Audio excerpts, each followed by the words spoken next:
Linda? Linda, kanina pa ako nag-iintay sa sasakyan, ah. Pasensya ka na ate, hindi ako makaalis eh. Bakit? May sakit na naman yan sa Christian? Oo eh, kagabi pa siya nilalagnat. Hindi ko naman madala sa center dahil wala kaming pera. At hindi ko na nga alam kung anong gagawin ko eh.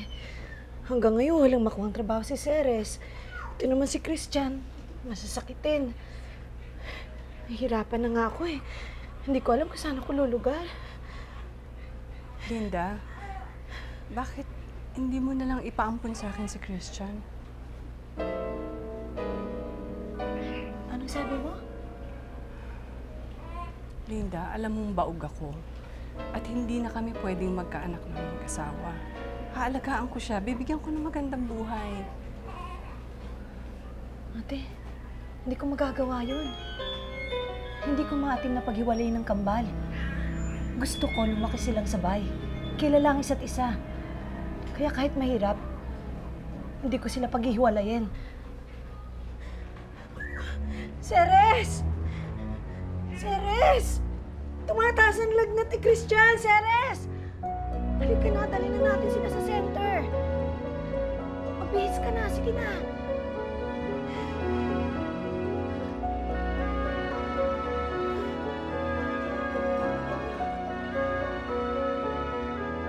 Kailangang obserbahan natin ang anak nyo ngayong gabi. Ito ang reseta. Bilhin nyo ang gamot. Kailangan niya ng anak nyo. Maiwan ko muna kayo. May pasyente pa ako.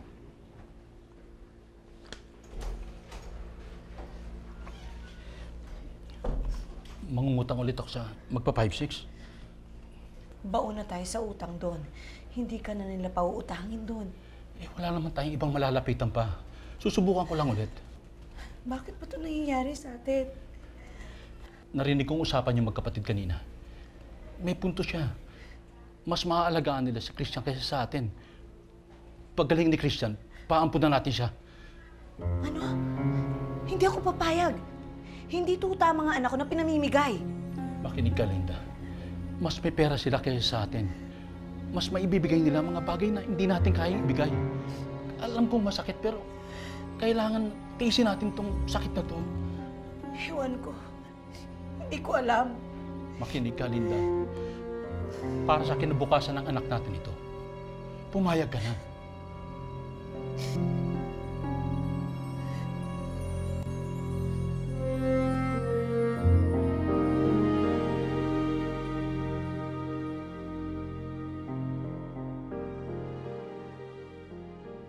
Sigurado ka ba, Ellen? Oo, ate. Alam ko mas mabibigyan mo siya ng magandang kinabukasan. Alagaan namin si Linda. Basta, palagi namin silang dadalawin, ha? At makikilala pa rin niya yung kakambal niya. Palagi namin dadalhin dito si Christopher, ha? Oo, Linda. Kami lang mag-aalaga sa kanya. Pero kayo pa rin ang kikilalanin niyang mga magulang. At lagi silang magkikita ng kambal niya.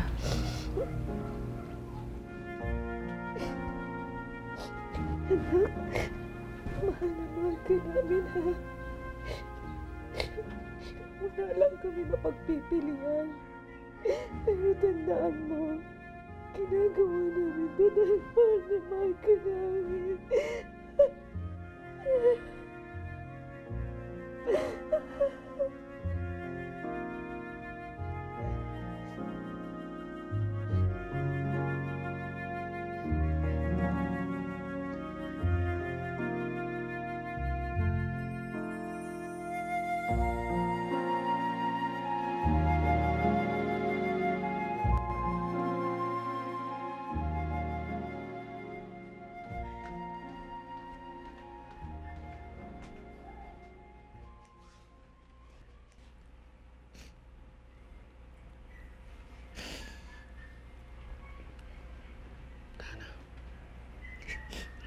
Ang sama-sama nating magulang.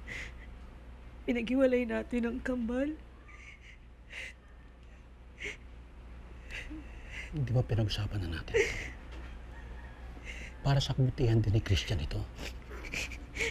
Bakit tayo sumuko kagad? Hindi pa tapos ang laban, sumuko na tayo. Hindi man lang natin sinubukan. Cheryl, akala ko kaya ko, pero hindi. Araw-araw guguluhin ako ng konsyensya ko. Pinaghiwalay ko ang kambal, pinamigay ko ang anak ko, anong klaseng ina ako. Tama na. Cheryl, bawiin natin ang anak natin, bawiin natin sa kapatid ko. Cheryl, parang awa mo na bawiin natin sa kapatid ko. Hindi ko kaya. Hindi ko kaya, nakikiusap ako. Bawiin natin ang anak ko.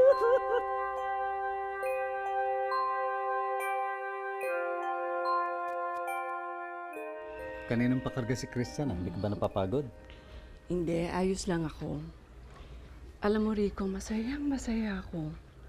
Ganito pala ang pakiramdam ng isang anak. Ang tagal kong inasam na magkaroon ng anak, pero hindi tayo pinagbigyan ng Diyos. Pero ngayon, isa na akong ina. Alam ko naman magiging mabuti kang ina eh. Ate? Helen? Bakit? Ate, patawarin mo ako, pero binabawi na namin ang anak namin sa'yo. Ano? Pagkatapos mo ibigay sa akin, babawiin mo ngayon? Ate, hindi ko kayang malayo sa anak ko. Alam ko mahirap, pero palalakihin namin magkasama ang kambal. Ate, may trabaho na si Ceres, kaya makakaya na namin. Hindi pwede. Kung saan mo siyang ibinigay sa akin, hindi ako papayag. Ate, bigay mo na sa akin ang anak ko. Hindi nga pwede. Pinaampun mo na siya sa akin. Ate, wala tayong formal na kasunduan. Wala akong pinirma ang papeles sa'yo, kaya hindi pwede hindi mo bigay sa akin ang anak ko. Linda naman. Meron ka pang isang anak. Ibigay mo na sa akin si Christian. Maawa ka naman sa akin. Nakikiusap ako sa'yo, Linda, bago. Ate, patawarin mo ko. Kailangan lumaki magkasama ang kambal ko. Bigay mo na siya sa akin. Ayoko. Ate!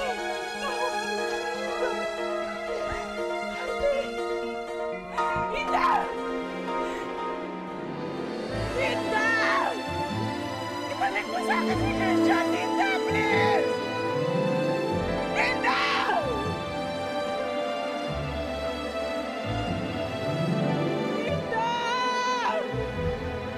Sa pagdaan ng mga araw, naging magkagalit sina Linda at Ellen dahil sa mga pangyayari.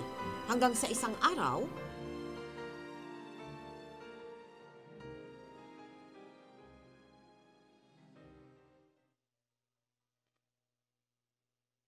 Anong ginagawa mo dito? Kung may balak kang kunin ng anak ko, makakalis ka na. Linda, dinala ko lang yung mga gamit na binili ko para kay Christian. Sayang naman eh. At saka, magkapatid tayo. Dapat magkasundo tayo. Pwede ba kalimutan na natin ang nangyari? Sige. May kasalanan rin naman ako eh. Huwag na natin pag-usapan yon. Ang mahalaga, hindi masisira ang pagiging magkapatid natin. Ang laki na ng mga kambal bigla. Oo. At alam mo ate, tumigil na sa pagiging masasakitin ton si Christian. Masaya talaga sila pag magkasama silang dalawa. Mukhang masaya sila eh, oh. Ay, ate, pakitingin lang kukunin ko yung vitamins nila ha. Sige.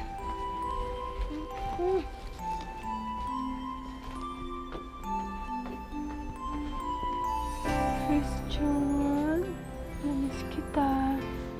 Ano ba yun? Mahal na mahal kita.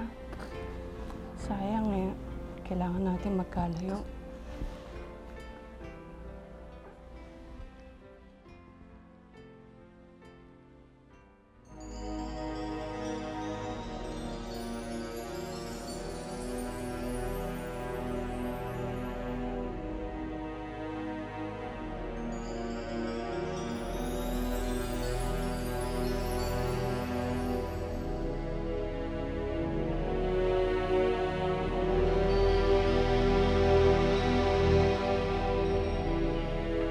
Ate, mabuti na lang.